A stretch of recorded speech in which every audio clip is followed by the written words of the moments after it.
d'abord, donc, bienvenue à tous les participants et participantes à ce webinaire. Les œuvres pontificales missionnaires en tant que service d'animation missionnaire dans le contexte de tout un tournant missionnaire dont on va se parler dans notre belle Église. Je vous offre cette rencontre maintenant avec cette réflexion avec Monseigneur Marc Pelchat qui est avec nous. Bonjour, Monseigneur Pelchat. Bonjour à tout le monde, ça fait plaisir d'être là. Nous sommes heureux de vous revoir virtuellement. Puis, on va aller tout de suite avec un premier partage sur le sujet qui nous intéresse, évidemment, le tournant missionnaire de toute dans nos églises locales au Québec, puis je dirais à tout le Canada francophone, puisque c'est ce public cible que nous avons ici, les OPM. Je vous invite donc à nous partager justement sur ce document qui est sorti quand même en 2016, puis le cheminement d'Église qui est fait actuellement avec ce défi du tournant missionnaire. Oui.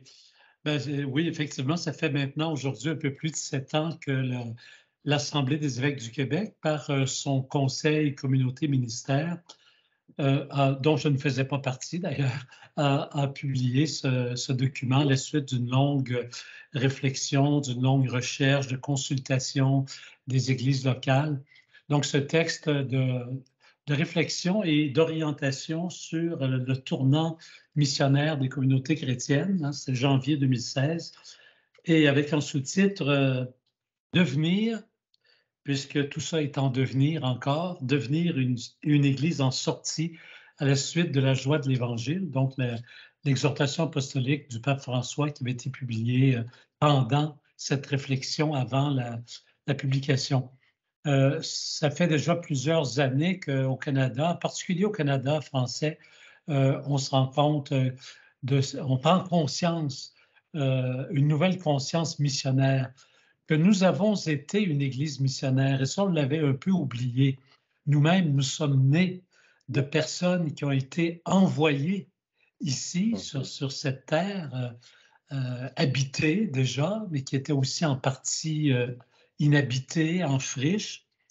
Et bon, il peut y avoir toutes sortes de débats hein, sur la doctrine de la découverte et les missions, mais nous sommes nous-mêmes une Église née de l'envoi en mission de plusieurs courageuses personnes qui sont venues ici avec leur foi et de bonne foi pour annoncer le Christ, annoncer le message du Christ, annoncer que Dieu est vivant aujourd'hui. Ils le faisaient avec leurs mots à l'époque. Et des communautés sont nées, une Église est née. L'an prochain, en 2024, la première Église au Canada, en Amérique du Nord, au nord du Mexique en tout cas, va célébrer 350 ans d'existence. Monseigneur de Laval était déjà là comme évêque, mais évêque missionnaire. Et en 1674, le 1er octobre, le diocèse de Québec a été érigé, donc la première des églises en Amérique du Nord. Et nous sommes une Église missionnaire, mais on a perdu de vue cette réalité-là, parce que nous sommes devenus une Église qui s'est organisée, qui s'est institutionnalisée, qui a fondé des paroisses, des sanctuaires, des mouvements spirituels sont nés, c'était très beau, on a fondé des hôpitaux, beaucoup d'œuvres sociales, des monastères, des institutions scolaires, puisque le système d'éducation a beaucoup reposé sur l'Église. Donc une Église qui est devenue assez forte et qui a oublié un peu sa conscience missionnaire, sa mémoire missionnaire. Pas complètement perdue, loin de là, parce que l'Église au Canada français, l'Église au Québec, tout particulièrement, a été une Église missionnaire, mais vers l'extérieur. Vous en savez quelque chose, vous, Père, puisqu'il fait partie d'un ordre missionnaire, d'une congrégation missionnaire. Donc, nous avons été très missionnaires, mais à l'extérieur, vers l'extérieur. Comme si pour nous, c'était chose faite. On avait une Église bien établie et puis on n'avait qu'à la faire tourner, à la faire vivre et partager avec d'autres la bonne nouvelle que nous portions en envoyant des missionnaires à l'étranger. Mais voici que depuis quelques années, à cause de toutes sortes de raisons, notamment à cause de la sécularisation de nos sociétés, qui deviennent des sociétés qui prennent une distance à l'égard non seulement de l'Église catholique, mais à l'égard des religions. Mais l'Église catholique est majoritaire et jusqu'ici l'a été chez nous. Et donc, nos sociétés, nos États même, nos institutions ont pris leur distance avec l'Église catholique. Plusieurs membres se sont éloignés. Nous avons recruté moins de pasteurs, de missionnaires. Et donc, la situation de l'Église a beaucoup changé et la situation de la foi, surtout de la foi dans nos sociétés. On se rend compte que nous sommes redevenus une Église qui doit repartir en mission, mais pas vers l'étranger, ici, et que l'Église qui reste elle-même a besoin de se laisser évangéliser, comme le rappelait, on le dit souvent ces dernières années, comme le rappelait le pape François récemment, pour évangéliser, il faut nous-mêmes être évangélisés, nous laisser évangéliser. Et voilà que nous reprenons contact, nous reprenons conscience, une conscience vive, assez forte, que nous redevenons une Église missionnaire, donc une Église envoyée en mission. Nous sommes envoyés en mission. Nous ne sommes pas seulement une Église qui envoie, mais nous sommes une Église envoyée en mission chez nous.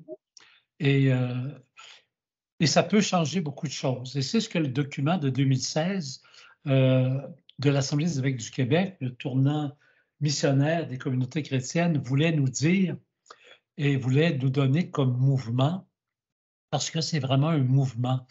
Et quand on dit tournant, ça veut dire faire un virage. Pour moi, ça veut dire quelque part changer d'orientation, changer de direction. C'est ça que ça veut dire tournant. Ce n'est pas juste un léger virage, mais c'est un changement d'orientation. Et ça, c'est difficile. C'est vraiment difficile. Ouais. Donc, évidemment, dans le contexte que vous parlez, il y avait la joie de l'Évangile qui est venue nous interpeller beaucoup, là, de première exhortation du pape François. Et ce fameux document qui nous a été proposé de développer, ce tournant, cette audace, c'est géant là, qui est à faire pour proposer la foi, proposer l'Évangile à notre culture, à notre Canada français d'aujourd'hui, notre Québec d'aujourd'hui. Il y a aussi eu le fameux synode. C'est dans la ligne d'un synode sur la nouvelle évangélisation. Je pense qu'on s'est dit, qu'est-ce que chez nous, contexte, oui, sécularisé, nous avons tout un défi, un contexte de plus en plus déchristianisé aussi. Comment nous allons revenir à la source, à l'Évangile, puis comment on va proposer cet Évangile-là avec des nouveaux moyens, avec des équipes aussi et des communautés missionnaires. Oui, intéressant, Monseigneur. Est-ce qu'on peut parler aussi à ce moment-là que l'expérience missionnaire étrangère peut nous venir en aide actuellement et nous inspirer? Ah oui, elle peut nous inspirer. On a d'ailleurs vécu, c'était l'an dernier, si ma mémoire ne fait pas défaut, un colloque, ça avait lieu à Québec, mais ça impliquait des gens aussi du Canada francophone, pour célébrer le 100e anniversaire de la Société des prêtres des missions étrangères, qui avait été fondée par les évêques et qui a été, on l'oublie parfois, ce n'est pas seulement des missionnaires qu'on a envoyés, mais ce sont des missionnaires qu'on a formés. Oui. Et la formation des missionnaires, c'est extrêmement important. Et à l'occasion de ce colloque qui a eu lieu au séminaire de Québec, on s'est rappelé que beaucoup de missionnaires se sont consacrés, jusqu'à aujourd'hui d'ailleurs, à la formation de missionnaires. Même encore aujourd'hui, la Société des prêtres des missions étrangères et d'autres sociétés missionnaires continuent de former des gens pour la mission, non pas seulement la mission vers l'extérieur, mais aussi la mission ici. Chez nous. Oui. Oui, donc, il y a un souci de formation de tout le monde, hein, tous les baptisés, formation des laïcs aussi, à embrasser le défi de l'évangélisation, rien de moins, cette passion, comme dit le Saint-Père actuellement, de l'évangélisation, avec les outils, avec une belle connaissance culturelle d'aujourd'hui. Puis, alors, un défi de formation continue. Hein? Oui, le pape François a beaucoup parlé de la formation des disciples missionnaires. Mais il faut faire en sorte que ce soit vrai. Quelle énergie consacrons-nous effectivement à la formation des disciples missionnaires, de nouveaux disciples missionnaires ou de disciples qui sont déjà là, mais qui pourraient s'ouvrir davantage sur l'extérieur, dans leur entourage, leur milieu de travail, leur voisinage, là où ils sont, dans leurs engagements. Il y a un travail immense pour former des disciples missionnaires. Et pas seulement parce que les ressources pastorales diminuent, c'est-à-dire qu'on a moins de prêtres, de diacres, de religieux, de religieuses, c'est un fait. Il y a beaucoup moins d'effectifs pastoraux, c'est-à-dire des gens qui se consacrent à temps plein à l'œuvre missionnaire, à l'activité pastorale, mais il faut former, c'est un impératif, que tous les baptisés sont des disciples missionnaires, sont appelés à aller vers les autres pour faire connaître la joie de l'Évangile, annoncer la vie. C'est une annonce de vie, l'annonce de l'Évangile, que le Christ est vivant, qu'il est venu nous apporter la vie et combattre et détruire toutes nos morts. Tout ce qui, en ce monde, dans nos collectivités, fait mourir, n'est pas l'avenir de l'homme et de la femme. De l'humanité. Comme disait Paul VI, se faire évangéliser, c'est quoi? C'est faire une humanité nouvelle. C'est vrai. C'est rendre neuve l'humanité. Et donc, l'appeler à la vie. Ça fait parler de conversion, hein? Il y a une humanité qui doit mourir, un style de vie aussi qui est appelé à changer.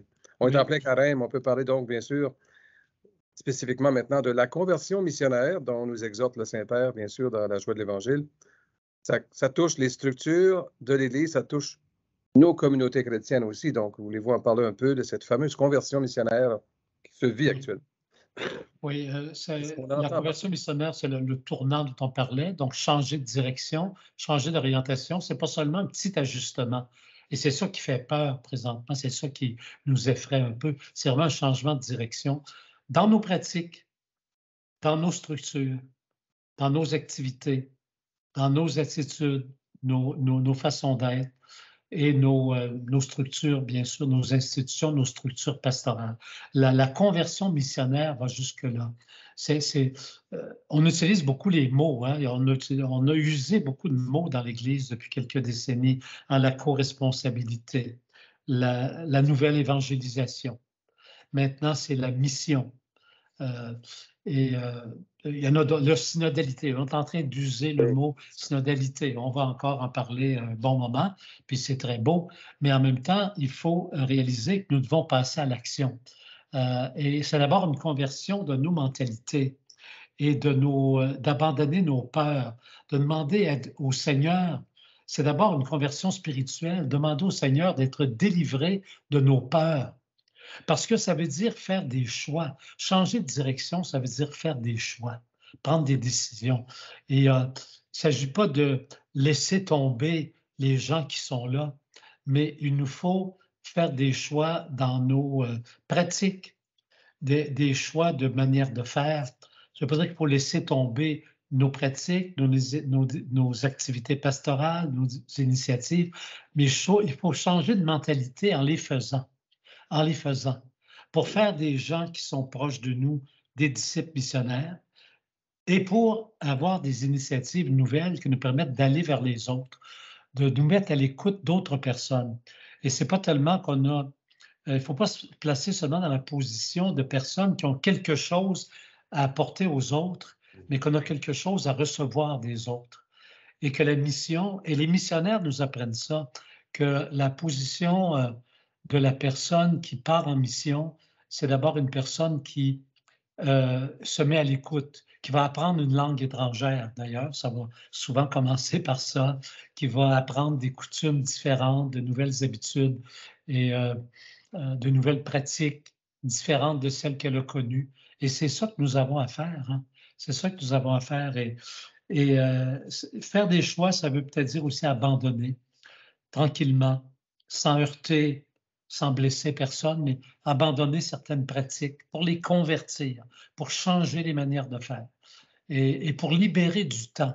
Le pape François, dans la Joie de l'Évangile, dit ça à un moment donné, le temps est supérieur à l'espace. Ce n'est pas l'espace dont on fait la conquête, que l'on conquiert, qui est important, le nombre de personnes, l'étendue du territoire sur lequel on exerce notre autorité, notre action, notre belle créativité, mais c'est le temps, les processus, le temps que l'on prend pour écouter, pour marcher avec les gens, pour les accompagner. C'est très important pour initier de nouveaux processus, élaborer de nouvelles initiatives, parce qu'elles ne viendront pas toutes de nous. Hier encore, j'entendais un pasteur avec une équipe dans une grande unité pastorale missionnaire de notre diocèse qui disait que des initiatives actuellement, ils se sont mis à l'écoute de différents groupes de jeunes familles et que les bonnes idées viennent d'eux, de ces personnes-là qu'ils écoutent. C'est pourquoi on ne ferait pas ceci, réunir tel groupe de personnes pour les écouter, entendre quels sont leurs besoins, quelles sont leurs attentes, quels sont leurs désirs. Et après, nous serons mieux en mesure, en nous équipant, de les accompagner, de faire route avec eux. C'est à ça que nous convie le tournant missionnaire de l'Église. Changement de pratique, changement de structure. On sait que ce n'est pas facile, changer des structures. On est habitué, on est confortable dans nos structures. C'est un abri en même temps. On est très, très à l'aise. J'en sais quelque chose. Et en même temps, on sait maintenant qu'il faut convertir ces structures. Je ne vais pas dire les détruire, mais il faut les convertir. Intéressant, Monseigneur, parce que j'entends à travers ça toujours notre Seigneur lui-même qui a dit « allez ». Les autres ont le mode « venez » très fort. Là, venez encore dans nos églises, venez, on vous attend depuis longtemps, quoi que ce soit. Le « aller » dans le mode de la mission, c'est la rencontre, aller à la rencontre des autres. L'écoute, vous avez très bien dit, la proximité dont parle le Saint-Père aussi, le dialogue aussi. Et moi, je crois beaucoup, comme vous dites, qu'on va renouveler la mission en écoutant ce que souffle l'Esprit dans ces rencontres-là, je dirais, en mode sortie, en mode rencontre, en mode dialogal, en mode écoute. Parce qu'actuellement, on travaille à renouveler la mission chez nous, dans toute cette démarche synodale-là qu'on fait et qui est heureuse. On s'aperçoit que là, il y a de l'horizon devant nous. Hein? Oui. Il y a de l'horizon hors la sacristie, je dirais. Et avec notre beau monde d'ici, et je dirais à vivre une communion, une plus forte présence au nom de notre foi, tout simplement, au nom de notre Seigneur aussi. Tu sais. Il va se passer des belles choses, je suis convaincu. Oui. Avez-vous des exemples ou des expériences qui sont modèles actuellement, qui forment des gens un certain leadership missionnaire? Le leadership, quand même, vous développez ça dans vos zones, je pense, missionnaires. Oui, vous avez des gens d'identifier, mais vous formez des leaders, hein? Oui, c'est un de nos objectifs principaux, c'est la formation de leaders missionnaires. Donc, c'est la formation des disciples missionnaires, c'est la formation aussi de nos pasteurs, de nos agents pastoraux, des ministres qui sont déjà là, mais qui ont besoin de vivre aussi une conversion missionnaire. Et donc, on a insisté beaucoup là-dessus au cours des dernières années. On a offert beaucoup de formations. On a fait appel parfois à des mouvements, des organismes, même de l'extérieur. Le renouveau paroissial, Rebuild, Expand en Europe, mais consacre beaucoup de moyens pour la formation, le leadership missionnaire et beaucoup d'autres, à des paroisses aussi, aux États-Unis ou ailleurs, même au Canada, dans l'Est, qui vivent des expériences de renouveau paroissial, de renouveau missionnaire aussi. Et donc, on partage ces expériences-là, on cherche ensemble. Il n'y a pas de formule miracle, hein, et puis il n'y a pas une formation, mais on se rend compte que c'est sur le fond, sur le long terme, un travail de fond, autrement dit, avec du mentorat, avec de l'accompagnement aussi. On accompagne nos équipes, celles qui veulent bien être accompagnées. On offre des formations, du mentorat, comme je le disais. Et il y a un certain nombre d'équipes, toutes les équipes, ils sont appelés, mais c'est nombre d'équipes qui sont rendues un peu plus loin parce qu'elles ont consacré des efforts ou parce qu'elles se sont senties plus pauvres avant d'autres, qu'elles ont pris les grands moyens pour mettre les gens ensemble pour réfléchir à la mission. Quelle est notre... Qu'est-ce que nos gens attendent? Ils se mettent à l'écoute des gens. Alors, on rassemble des personnes qui se sentent un peu appelées à être disciples missionnaires. Et ces gens-là vont vers d'autres personnes d'abord pour écouter. Et reviennent ensemble. Et à partir de là, on essaie de définir un projet missionnaire, une vision missionnaire. Puis on essaie des choses. C'est des choses souvent très simples, là, mais et ça passe souvent par des petites initiatives, des petits groupes. Il faut rêver grand, mais il faut éviter de se perdre. On ne peut pas commencer en réalisant uniquement des grands projets, mais des petits projets qui deviennent grands. Ces jours-ci encore, il y a un modérateur d'une équipe pastorale missionnaire qui me disait qu'ils sont en train, eux, avec leurs principaux leaders, d'organiser un pèlerinage. Ils vont aller dans un sanctuaire marial, tous ensemble, quelques jours. Ils vont vivre un pèlerinage.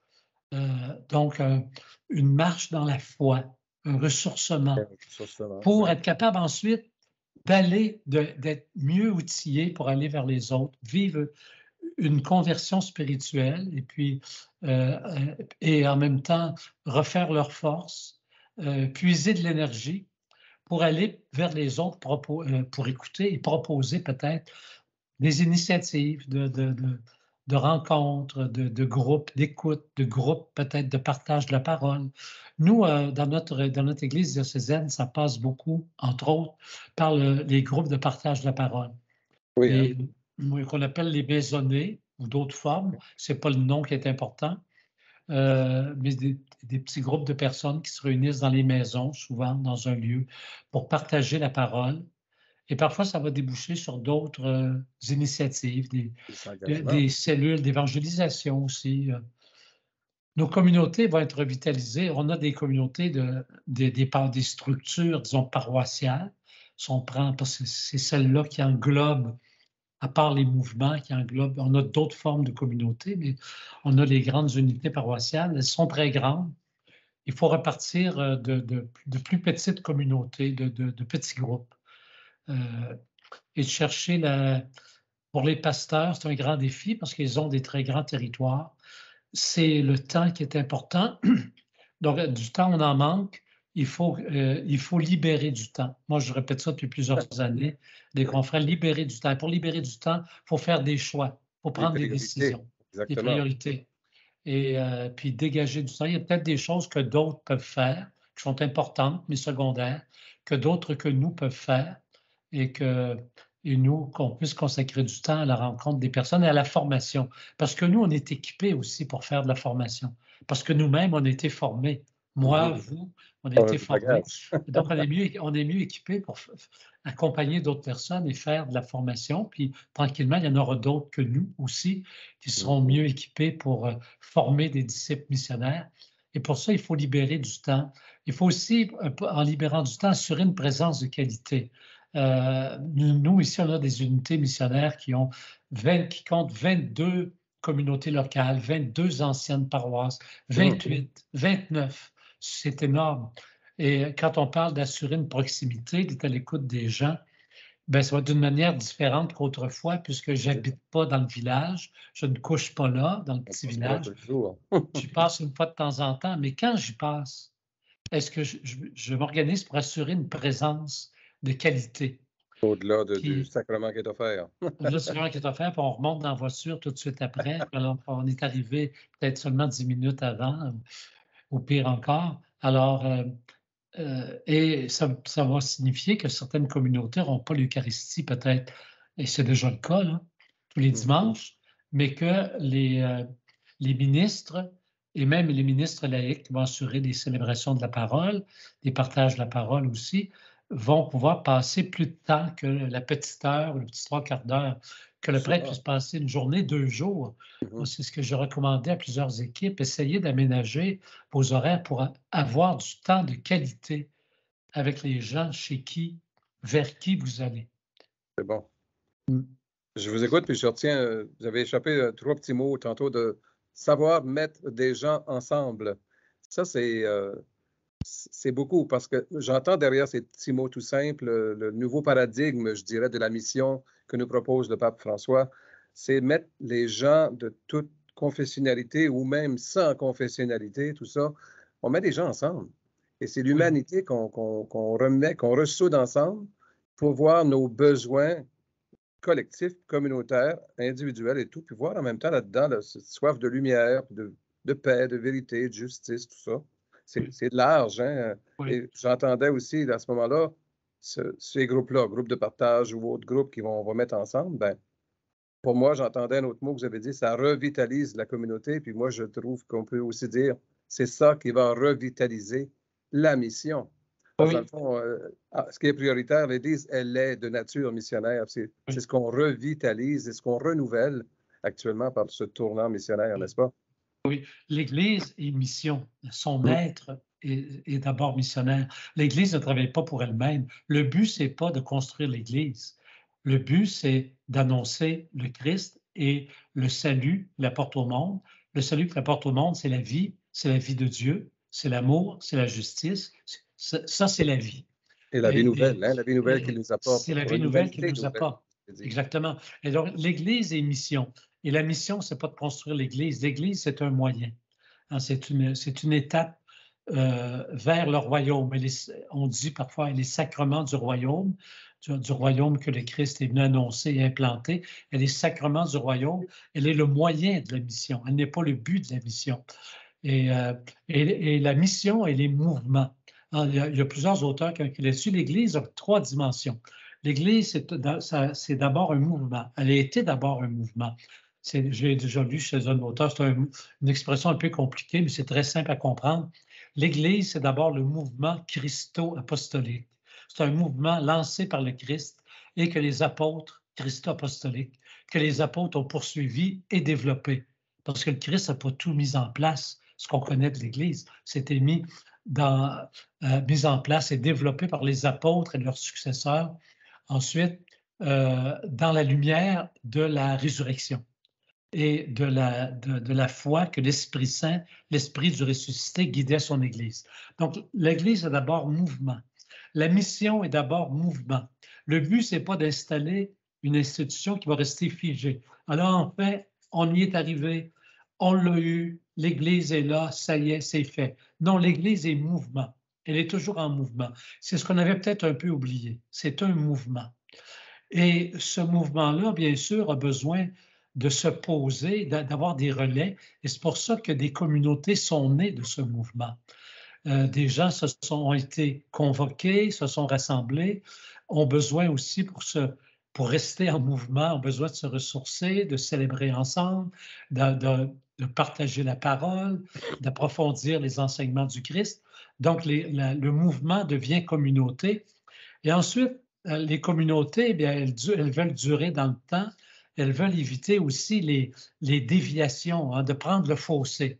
Parce que quand on parlait du tournant missionnaire, quand on fait un virage, il faut essayer en même temps de ne pas prendre le fossé, Prendre le champ. pas prendre le champ. Mais sinon, on se fait remorquer et on reprend la route. Mais alors, et donc, l'Église aussi a eu besoin d'institutions. On s'est donné des institutions. Mais ça, c'est le troisième terme qui vient en dernier, c'est l'institution. On en a besoin. On en a besoin pour justement ne pas prendre le champ, d'avoir une certaine stabilité, mais l'institution est au service De la des mission. communautés et du mouvement. Nous remettre en mission. Oui, c'est ça. Et les institutions, elles, sont toujours perfectibles. C'est pour ça qu'on dit que l'Église est toujours en réforme, est toujours appelée à la conversion. Parce que les institutions doivent être toujours réformées, c'est-à-dire restructurées, repensées, adaptées à notre mission qui est d'annoncer le Christ. Et Le pape François disait, parce qu'on se demandait qu'est-ce qu'il pense de la paroisse. Dans la joie de l'Évangile, le pape François dit, parce que c'est une grosse structure, la paroisse, au Québec en particulier, est encadrée par une loi. Le pape dit la paroisse a encore un sens, mais c'est une structure qui doit être souple et non pas figée. Il faut repenser la paroisse.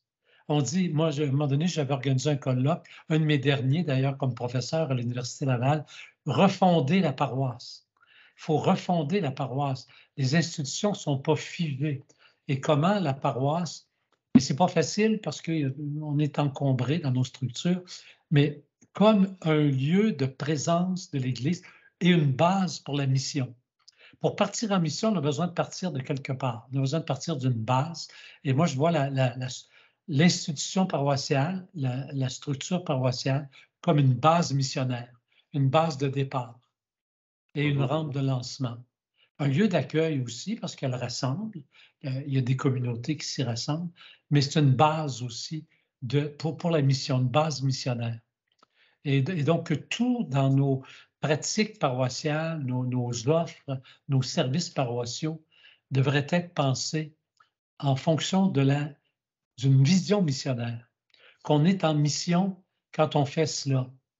Dans le document de l'Assemblée du Québec, on disait même notre préparation au baptême, notre catéchèse préparatoire au sacrement, la célébration des funérailles. Il ne s'agit pas de se dire simplement, oui, les gens qui viennent là sont des gens qui sont de moins en moins christianisés, qui sont peu pratiquants.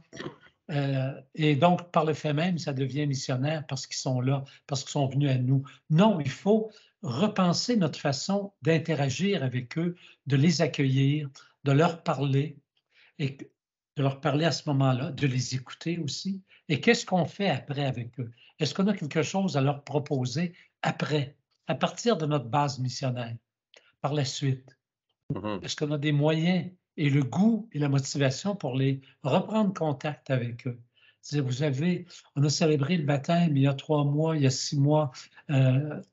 Serez-vous intéressé à participer à une rencontre avec nous? On va faire mémoire de ça, célébrer ça à nouveau, échanger ensemble sur votre expérience de parents pour la première fois, pour la 3e fois, pour la 4e fois, peu importe.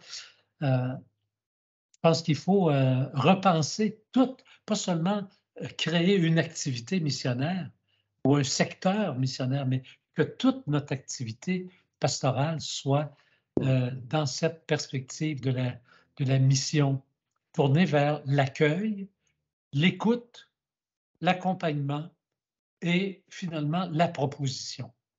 Voilà. Je vous écoute, puis j'entends un tout autre regard de ce qu'est la paroisse. On n'est pas habitué tant que ça. Moi, curé d'une paroisse moi-même, on est habitué tellement, on a eu une formation, puis la paroisse, c'est ça. Mais là, je vous entends et c'est un nouveau langage. C'est une nouvelle manière de voir la réalité de la communauté chrétienne qui s'en va se ressourcer, qui s'en va peut-être fêter, bien sûr, une présence, puis aussi des réussites, puis des défis à relever, et versus qui se réengage. La messe est finie, non, elle s'en va à la rencontre du peuple de Dieu partout. Tiens. C'est intéressant. Je sais que c'est difficile de changer la paroisse, c'est très difficile. C'est une institution qui est millénaire, dans notre cas au Québec, multiséculaire, et encadrée même par une loi civile, la loi des fabriques, avec toutes sortes de devoirs, de droits, d'obligations. Et donc, c'est très difficile. Puis nos habitudes pastorales, très difficiles à changer. Une conception de ce que c'est être pasteur, être curé, de ce que c'est une assemblée de fabrique, de maintenir une église debout. Il y a tout le défi actuellement du parc immobilier qui fait partie de cette conversion missionnaire également, et qui parfois qui peut être au service de la mission, mais qui est parfois qui peut être vu comme un obstacle, une entrave. Alors, comment on repense tout ça, notre structure immobilière, notre parc immobilier, nos moyens matériels et tout ça, tout ça entre dans la conversion missionnaire, mais c'est très lourd à porter, c'est très difficile de changer. Mais c'est pas parce que c'est difficile qu'il faut y renoncer, bien au contraire. Bien au contraire.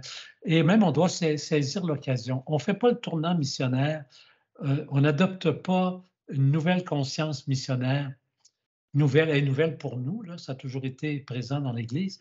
On en reprend conscience aujourd'hui. On n'adoptera pas cette nouvelle conscience missionnaire sans faire des grands changements, sans faire des choix, je disais, sans prendre des décisions importantes et même vivre des deuils. Ça veut dire renoncer à certaines choses, être plus pauvre. Pour aller vers les autres, pour sortir, il faut être plus léger. Il n'y a pas de.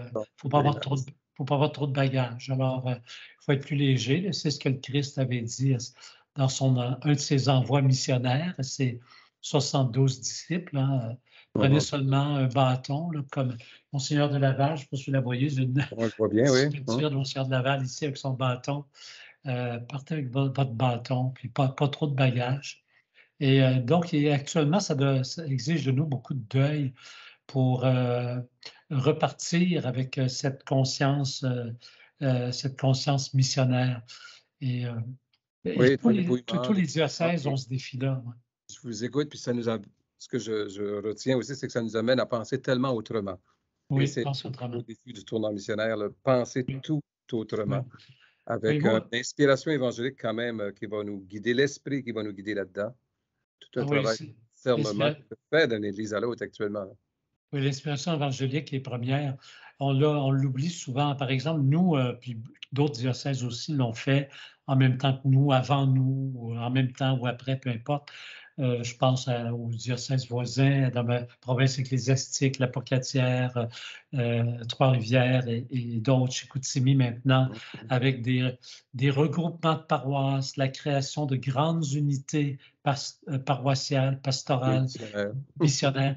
Mais ça risque d'en rester parfois à des réformes uniquement administratives et structurelles. C'est toujours le danger. Et on continue d'habiter la structure qui, elle, est devenue une grosse superstructure, hein? Une fabrique pour 15 anciennes paroisses ou des choses comme ça, une seule équipe pastorale pour 22 paroisses ou 16 paroisses, peu importe, mais ça risque d'être uniquement un changement administratif qui n'apporte pas la vie et même qui, jusqu'à un certain point, peut empêcher la vie parce que ça devient lourd, ça devient administratif. Et donc, on n'a pas toujours bien réussi ce virage-là en créant des grandes unités missionnaires par la force des choses, parce qu'on a moins de ressources, parce qu'on a moins d'agents pastoraux, on a moins de pasteurs. Forcément, il faut regrouper les unités missionnaires, mais c'est pas parce qu'on a moins de prêtres qu'on devient missionnaire. Oui. C'est les défis que nous rencontrons dans l'organisation ecclésiale, ce sont des défis réels, des défis de ressources humaines, de ressources financières, d'un poids du parc immobilier, mais ça, c'est l'occasion seulement. Je dirais, c'est l'occasion propice, parce que peut-être que sans cela, sans les difficultés, les défis qu'on rencontre, on n'aurait pas pris conscience aussi rapidement de notre être missionnaire. Et on se rend compte, les défis sont l'occasion de repenser notre façon d'être en Église et notre façon de vivre la mission et de se rendre compte que si on continue, bien, on va rejoindre de toute façon de moins en moins de monde, mais avec des grosses structures vides. Et donc, il faut, en même temps qu'on fait ce mouvement vers nos frères et nos sœurs de toute origine, je dirais, de toute nature, en même temps qu'on réaménage nos structures, qu'on va vers les autres, mais on ne fait pas seulement réaménager nos structures, mais on les repense. On les repense dans une perspective de mission, c'est-à-dire de personnes envoyées pour l'annonce, puis la proposition de la foi. C'est tout avec une belle génération qui a faim et soif et qui est là. Oui, qui est là, oui. Monseigneur, on a eu donc 2 petites questions pour terminer, mais je dis petites, elles sont solides. Vous pourrez sûrement répondre. La première, ça vient donc des gens qui nous écoutent actuellement, là. Mais vous avez le choix de répondre. Là. Quels arguments, donc, donneriez-vous aux prêtres qui trouvent difficile ou peut-être même inutile de prendre le temps de former des gens pour assurer la relève? Bonne Ben, question. ben oui, c'est une excellente question. Je l'ai entendu d'ailleurs encore hier. Et je l'ai entendu il y a quelques semaines de la part d'un porte-parole d'une équipe qui disait, et c'est une grosse équipe en ville, avec des laïcs, avec des prêtres de tous les âges, des agents pastoraux, agentes de pastoral, des intervenants, des intervenantes, qui me disaient, c'est très difficile de recruter des nouvelles personnes, appeler de nouvelles personnes et les former, c'est très long. On aime mieux faire ça nous-mêmes, c'est plus efficace. On va faire la catéchèse nous-mêmes, la préparation au sacrement. On fait ça nous-mêmes, c'est plus efficace. Oui, mais c'est plus efficace pour combien de temps? Pour combien de temps est-ce plus efficace? Parce que vous n'aurez plus les mêmes ressources dans 5 ans peut-être. Et il y a déjà des unités missionnaires qui n'ont pas les ressources que vous avez. Et si vous ne profitez pas de ce temps-là, vous qui avez été formé, vous qui avez été envoyé, qui avez répondu à cet appel par votre nom, pour être envoyé en son nom, comme l'a écrit Monseigneur Paul-André Durocher, bien, si on ne profite pas de ce temps-là maintenant pour former d'autres personnes, qui va le faire? Qui va le faire demain?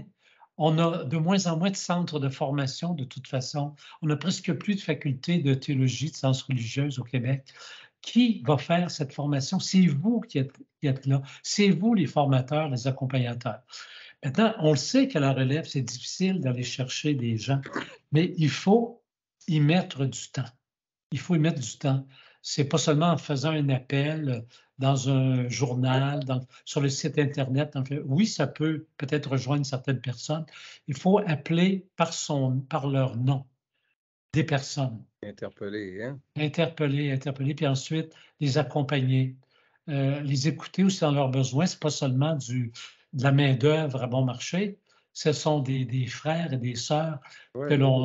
qu'on appelle parce que le Christ va les rendre capables, parce que le Christ les a déjà appelés, il va les rendre capables, mais nous, il faut donner notre petite poussée aussi en les accompagnant, en leur donnant une formation de disciples missionnaires, comme le Christ l'a fait autour de on parle de 3 ans environ, 2, 3, 4 ans, il a fait de la formation de disciples missionnaires. C'est ce qu'il a fait essentiellement. Puis il a écouté des gens aussi, il était à la rencontre des gens, puis il a formé, puis il a dit, regardez comment je fais, faites de même. Puis je leur ai lavé les pieds, vous autres aussi, faites de même. Allez-y, chassez les démons, allez libérer les gens, allez les aider à sortir de leur misère. Et donc, ça commence par là. Et la formation, ce n'est pas disons, des cours universitaires. Moi, j'étais professeur d'université. Je ne fais pas la promotion des cours universitaires nécessairement. C'est utile pour les formateurs de formateurs d'avoir une solide formation. Mais la formation, c'est de se mettre à l'écoute de la parole de Dieu. C'est de se mettre à l'écoute des uns et des autres et des besoins du monde aujourd'hui, réfléchir là-dessus ensemble avec quelques ressources. Parfois, quelques bonnes lectures, quelques bonnes personnes ressources, il y en a. Et puis, c'est d'avancer ensemble, l'écoute de la parole de Dieu, se mettre à l'écoute de Dieu dans la prière, l'écoute de la parole de Dieu, c'est la première des choses. Dieu est premier dans la mission, c'est le premier sujet de la mission, c'est lui le premier acteur. Il faut tous et toutes qu'on soit à l'écoute de Dieu. On ne peut pas apporter ce qu'on n'a pas. Donc, il faut être nous-mêmes en dialogue. On est tous des pécheurs, on a tous nos faiblesses. On n'est pas tous des as. On est des as dans certaines choses, puis on est des vases d'argile, hein? On est dans oui, vases c'est ça. d'argile. On est des vases d'argile. Mais on est tous appelés. Et puis, il faut nous-mêmes vivre cette relation-là pour être capable de la faire sentir aux autres par notre témoignage. Parce que c'est d'abord un témoignage, l'annonce de l'Évangile aussi. Beaucoup de témoins nous l'ont rappelé, Paul VI nous l'a rappelé, le pape François, c'est le témoignage de notre propre vie dans le Christ, de la place de la prière dans notre vie, de notre propre attention aux pauvres. Donc, l'écoute de Dieu, et le pape François insiste beaucoup là-dessus, sur l'écoute des pauvres aussi. Est-ce qu'il y a une place pour les pauvres dans ma vie, pour l'écoute des pauvres, l'écoute de la souffrance, toutes les formes de pauvreté, l'écoute de la souffrance des malades, des personnes en difficulté de toutes sortes. C'est ça l'écoute des pauvres, là. Il y a toutes sortes de pauvreté et de maladies. Et ensuite, c'est l'écoute de nos frères, comme je disais tantôt, de tous nos frères, y compris les riches, et de l'écoute de leurs besoins, être attentif à ce que les autres ont à nous dire. Nous sommes des citoyens, nous sommes des Canadiens, nous sommes des citoyens du Québec, pour ceux qui sont québécois, nous sommes membres de cette société et ce que les gens vivent, ça doit nous intéresser, nous préoccuper et on doit connaître ça. Moi, la fin de semaine dernière, j'ai pris congé pour aller aider un ami qui venait d'avoir une intervention chirurgicale. Ça m'a fait du bien d'aller faire son épicerie. Ça faisait un petit bout de temps que je n'avais pas fait l'épicerie, voir comment les prix avaient monté pour des choses essentielles, et puis faire du ménage dans son appartement, puis préparer les repas. Ça fait du bien, ça aussi, de temps en temps, de vivre ça, là. Mm-hmm. Il y a ce que vous dites, j'ajoute un commentaire d'un des participants. Pour les gens qui ont à cœur de former actuellement des gens avec le talent, les aptitudes à être partenaires de la mission. Une petite ligne que je trouve belle, le temps qu'on offre pour former, c'est un temps qui aussi nous fait tellement grandir. C'est beau, ça. Oui, oui. Parce qu'évidemment, quand on accompagne quelqu'un dans un contexte de formation, un contexte, disons, pédagogique, là, prendre ce terme-là, en apprentissage, qu'on est en formation, le formateur, il se forme lui-même, il est formé. Comme quand un prédicateur, une femme qui annonce l'Évangile, qui commente l'Évangile, ou un homme ou un pasteur, d'abord, il s'adresse à lui-même. Moi, quand je prêche et quand je prépare l'homélie, j'entendais un prêtre nous dire ça hier matin dans un entretien auquel j'ai participé. Il dit, le premier à qui j'annonce la parole, pour qui je commente la parole, pour qui j'interprète la parole, c'est moi. Et quand je prépare cette intervention, cette homélie, je pense aux autres à qui je veux m'adresser, mais d'abord à moi. Qu'est-ce que ce texte-là, cette parole de Dieu, comment elle vient m'interpeller, moi? Comment elle vient me rejoindre, moi, dans ma propre souffrance, dans mon être profond? Et ensuite, je suis capable de parler aux autres. Donc, quand j'enseigne, quand je forme, je suis moi-même en formation. Donc, comme on disait dans certaines théories de l'apprentissage, nous sommes tous des apprenants. C'est beau. Et une dernière question avant de conclure. Ça concerne un peu, on se préoccupe, est-ce que nous préparons et formons, ça touche la formation, les prêtres qui nous arrivent des jeunes églises missionnaires de d'autres pays pour avant leur engagement officiel en paroisse? C'est la question. Je ne peux pas parler pour l'ensemble des églises locales. Il y a encore beaucoup de progrès à faire. L'Assemblée des évêques du Québec a mis sur pied depuis plusieurs années une session annuelle pour les prêtres venant d'ailleurs, auxquels participent aussi des évêques et des prêtres d'ici, ou des prêtres venus d'ailleurs qui sont ici depuis longtemps, pour un accueil des nouveaux. Donc, il y a toujours une formation à la culture d'ici, à notre histoire aussi comme peuple et comme Église. On le fait aussi dans nos diocèses. On le fait peut-être pas assez. Ici, dans l'Église de Québec, on ne fait pas mieux qu'ailleurs, mais on a beaucoup de nos prêtres venus d'ailleurs qui sont formés ici. Hier, on avait une rencontre de prêtres de 45 ans et moins. Quand j'étais plus jeune prêtre, une rencontre de jeunes prêtres, c'était 30 ans et moins. C'est passé à 35 ans. On est rendu à 45 ans, mais c'est encore jeune. Et on se rendait compte, parmi le groupe, là, il y avait des prêtres de 10 nationalités différentes. On avait 3 personnes ressources. Sur 3 personnes ressources, il y en avait une qui était un prêtre venu d'ailleurs, de l'Afrique, mais qui est ici depuis assez longtemps, qui a fait toute sa formation universitaire ici, son stage pastoral, sa formation de grand séminaire, il l'a fait ici. Nous autres, on a misé beaucoup là-dessus. Et quand comme beaucoup d'autres diocèses, quand on a des contrats, quand on fait venir des prêtres d'ailleurs, on a des contrats, des ententes avec un diocèse. Donc, un diocèse que l'on connaît, que l'on visite, où l'évêque vient nous visiter ici. On connaît l'évêque Et il y a une certaine tradition qui s'est créée.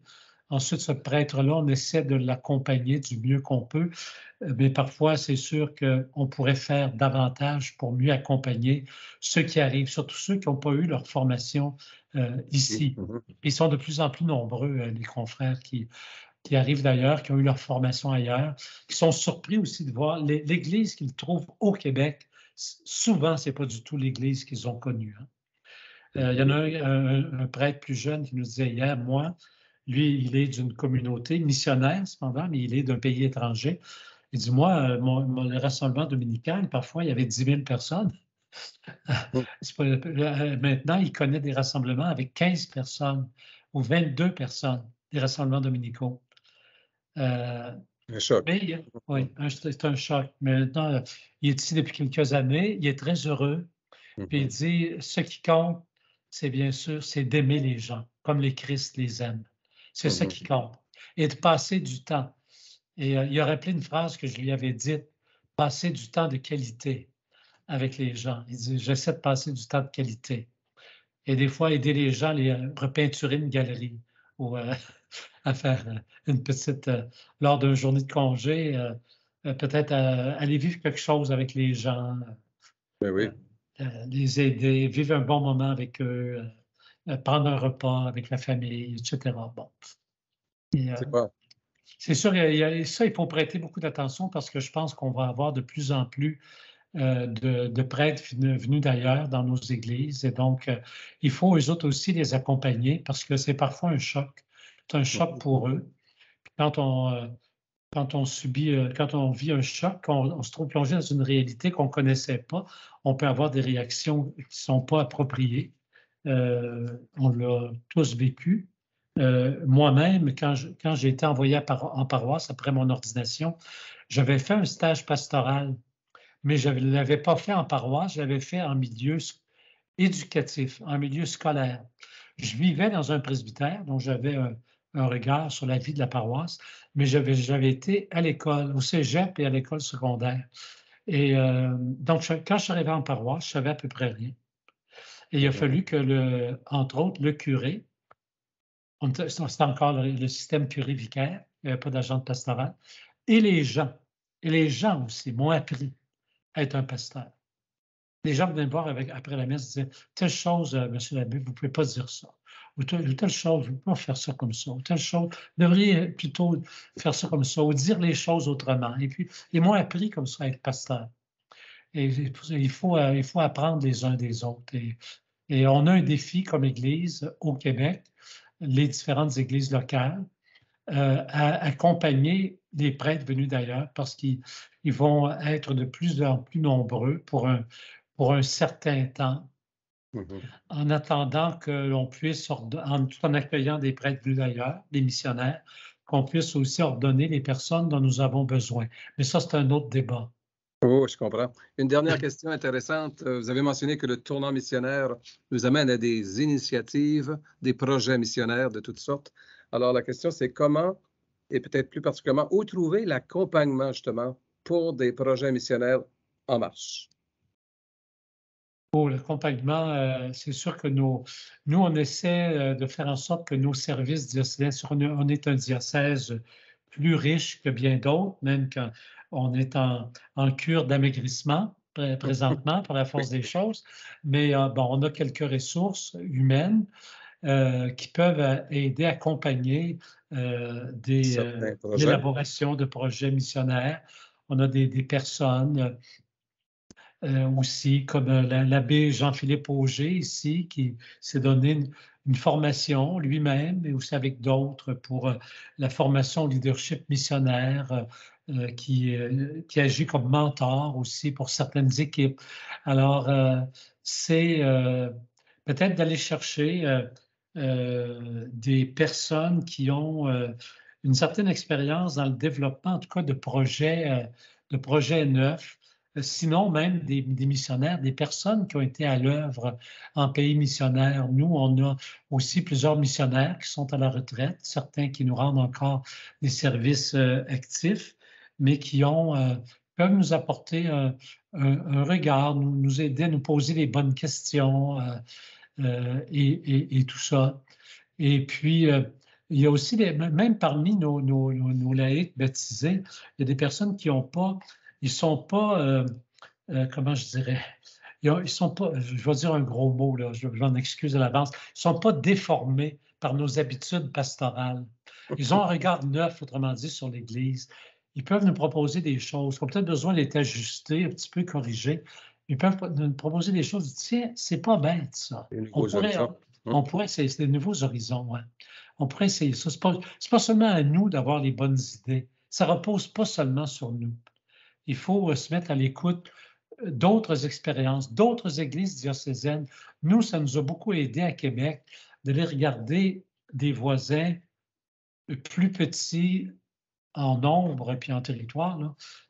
Mais comme le diocèse de la Pocatière, puis le diocèse de Trois-Rivières, puis le diocèse de Chicoutimi et d'autres, d'aller voir ailleurs comment ils font avec parfois moins de ressources que nous et où sont leurs priorités, comment ils bâtissent des projets missionnaires, puis de partager entre paroisses. Même nous ici, on se rend compte que nos paroisses, nos grandes unités missionnaires, parce que maintenant, on n'a que des grandes unités missionnaires, sauf 2 paroisses personnelles ou territoriales. Une paroisse pour les personnes de langue anglaise, les allophones, et on a une mission aussi chez les Hurons-Wendat, bien sûr, puis une paroisse personnelle qui est confiée à une communauté pour vivre un nouveau projet paroissial à Saint-Thomas d'Aquin avec la communauté de l'Emmanuel, mais qui accepte volontiers aussi de travailler avec d'autres équipes, d'autres paroisses qui veulent s'inspirer un peu de ce qu'ils font. C'est un modèle parmi d'autres.